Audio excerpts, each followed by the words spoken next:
반갑습니다. 경매 채널 김도현입니다. 자, 세 번째 시간입니다. 자, 세 번째 시간은 토지 이용 계획 보겠습니다. 이 상가 건물의 토지, 자, 매각 대상물에 이 물건의 토지도 포함되어 있습니다. 지목은 잡종지였습니다. 자, 이 토지에 대한 용도 지역이 있습니다. 자, 제가 이 경매 사건을 검토하면서 가장 말씀드리고 싶고, 가장 설명드리고 싶은 내용이 이 토지 이용 계획에 있습니다. 왜 상가 건물인데 굳이 토지 이용 계획을 보느냐? 이 토지 이용에 대한 어떤 그 용도가 무엇이 그리 중요하냐? 이미 개발돼 있고 건물이 있는 상황에서 별로 뭐 중요한 것도 아닌데 왜 이 부분이 가장 중요하다고 말하느냐? 자, 그 부분에 대해서 말씀드리겠습니다. 경매 사건을 분석하다 보면, 자, 이런 상가 건물이든 어떤 공장 건물이든 또는 토지든 물건을 분석하다 보면 가장 중요한, 이 사건의 가장 중요한 내용이 될 수 있는 어떤 그 주목해서 분석해야 될 내용들이 한 가지씩은 있습니다. 어떤 물건은 점유와 관련된 내용, 어떤 물건은 등기사항의 어떤 권리, 어떤 물건은 뭐 유치권이 될 수도 있고, 어떤 물건은 지상권이 될 수도 있고, 어떤 물건은 어떤 현재 기존에 있는 임차인과의 어떤 문제가 될 수도 있고, 어쨌든 경매 사건에 있어서 하나의 이 가장 중요한 포인트가 될 수 있는 내용들이 하나씩은 다 있게 마련입니다. 그런데 이 사건은 바로 이겁니다. 이 토지 이용 계획에 있는, 자, 이중 일반 주거지역 뭐 쭉 용도가 있죠. 이 중에 제1종 지구 단위 계획 구역이라는 것, 그리고 주차장이라는 내용, 이 두 가지가 가장 중요한 포인트가 되었습니다. 왜 그런지 밑에 보시면 건축물 현황에 나와 있습니다. 자, 이 건물이 좀 보시기에도 좀 이상하게 개발된 것 같다. 왜 자동차 관련 시설이 저렇게 붙어 있을까? 뭐 이렇게 생각하셨을 겁니다. 보시면 실제로 건축물 주 용도가 자동차 관련 시설과 이종 근린 생활 시설입니다.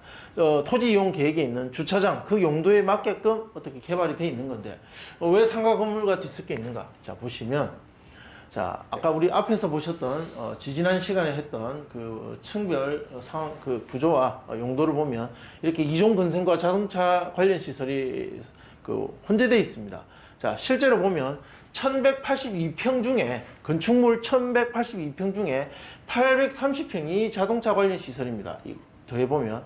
그리고 351평이 이종생활, 제2종 근린생활 시설입니다.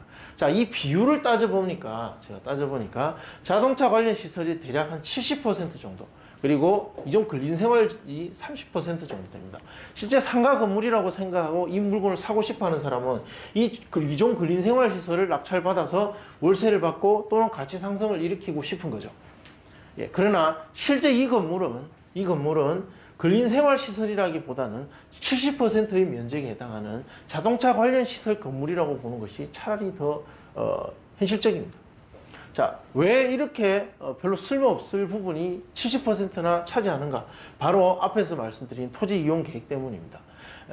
해당 그 사구청의 공무원과 통화해보면 그 내용을 설명 들으실 수 있을 것인데, 제가 직접 공무원으로부터 정확한 내용을 설명드린 건 아닙니다. 아마 이럴 거다, 확인해 보시면 이럴 거다라는 것을 설명드리는데, 여기는 아마 이 토지의 사용 용도를 약 70% 정도 자동차 관련, 특히 주차장과 관련된 시설로 해야만 건축 허가를 해주는 지역일 겁니다. 분명히 그 용도가 지정되어서 거기에 맞게끔 개발해야만 허가가 되고 사용할 수 있는 그런 지역으로 구청에서 아마 관리하고 있을 겁니다. 그래서 이 용도 지형을 잘 확인하셔야 됩니다. 보시면 실제로 점유 현황에 보면 이종 근린생활시설과 자동차 관련 시설로 구분되어서 소유자가 상당 부분 점유하고 있다. 자, 소유자가 이 자동차 관련 시설에 상당 부분 점유하고 있다는 것은 임차인을 통해서 월세를 얻을 수 있는 그런 물건으로서 임대 사용 가치로서 활용이 굉장히 떨어지는 물건일 거다. 자, 그래서 이자도 내기도 쉽지 않을 거다. 이렇게 하나하나 설명이 되고 이해가 되는 상황이 이제 되는 거죠. 자, 그래서 그 크기와 위치만 보고 그 물건의 전체 가치를 판단하는 것은 굉장히 위험합니다. 그래서 깊이, 그 물건과 관련된 여러 가지 공법적 사항까지 다 확인해야 되고, 그 여러 가지 검토하는 내용 중에 한 가지가 이 물건에 아주 중요한 영향을 미치고 있을 가능성이 있습니다. 자, 매수인에게 인수될 부담 보시면 등기사항 인수될 건 없을 거예요. 관리비나 이런 것은 없습니다. 각종 공과금은, 이 건물과 관련된 각종 공과금은 필요하신 분은, 사실 입찰하고자 하시는 분은 조사하셔서 이 입찰가에 반영하셔야 됩니다.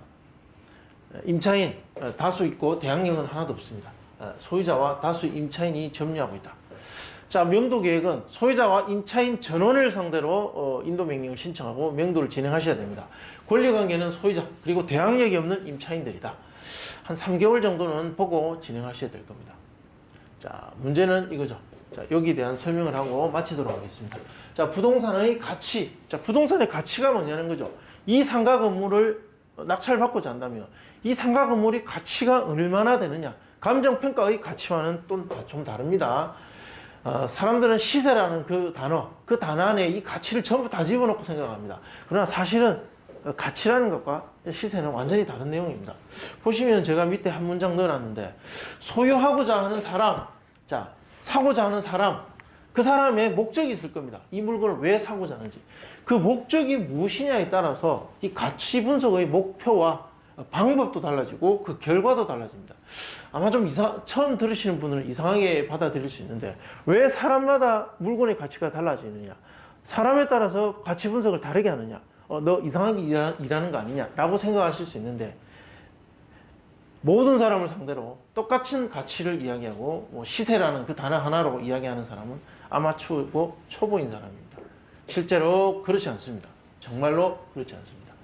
부동산은 예상되는 어떤 미래의 편익에 대한 그것의 현재 가치를 우리가 부동산 가치라고 합니다. 그러나 이 가치에도 종류가 많습니다. 현재 교환할 수 있는 가치, 그리고 이것을 사용함으로 인해서 얻을 수 있는 가치, 그리고 이것을 임대사업 등으로 활용해서 그 부동산으로부터 얻을 수 있는 그 소득 수익의 가치, 그리고 이 부동산이 가지고 있는 그 자본 수익적인 어떤 가치, 그 가치 어디에 집중해서 이 부동산을 매수하고자 하느냐, 무엇이 목적이냐, 무엇을 초점에 두고 분석하느냐에 따라서 가격이 달라집니다. 그리고 낙찰자도 달라지고. 그래서 입찰가를 분석한다는 것은 입찰하는 다른 경쟁이 예상되는 다른 사람의 머릿속에서, 그 머릿속에서 무엇을 보고 이 물건을 분석하고 이 물건의 가치로 판단하느냐, 그리고 그 사람보다 내가 얼마를 더 써야 되느냐를 결정하는 일입니다. 따라서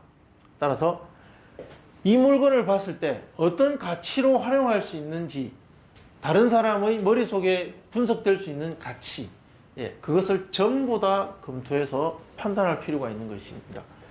그래서 상당히 어렵고 분석할 내용도 많은 거죠. 이 하나하나를 다 설명드리자면 몇 시간이 걸릴지도 모르겠습니다. 그래서 요약하자면 이렇습니다. 이 부동산이 어느 정도의 낙찰이 될지를 분석하고자 하는 일은 이 내용을 전부 다 분석해서 상대방이 얼마 정도 생각하는지를 전부 분석해서 그 가격 중에 가장 높은 금액으로 입찰하는 것입니다. 70% 정도가 주차장으로 활용되고 있는 건물이고, 향후에도 용도 변경이 쉽지 않은 물건입니다. 심의를 거쳐서 용도 지역을 바꾸는 일이 정말 쉽지 않은 그런 물건이기 때문에 그것을 반영한 현재의 교환 가치, 그것을 사용했을 때의 가치, 소득의 가치, 자본 수익의 가치, 이것은 사람마다 또 달라질 수 있습니다. 이 물건의 일부를 자동차 관련 시설로서 사용할 수 있는 사람이냐 아니냐, 전체를 임대 수입으로만 사용할 수 있는, 임대로만 사용할 수 있는 사람이냐에 따라서 물건의 가치는 달라집니다. 아마 질문할 내용이 많을 것 같습니다.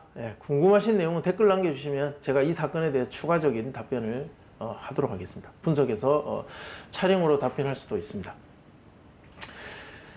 조금 부족한 내용이지만 질문 통해서 또 답변을 받으시면 될 것 같고, 구독, 신청, 그리고 좋아요 부탁드리겠습니다. 시청해 주셔서 감사합니다.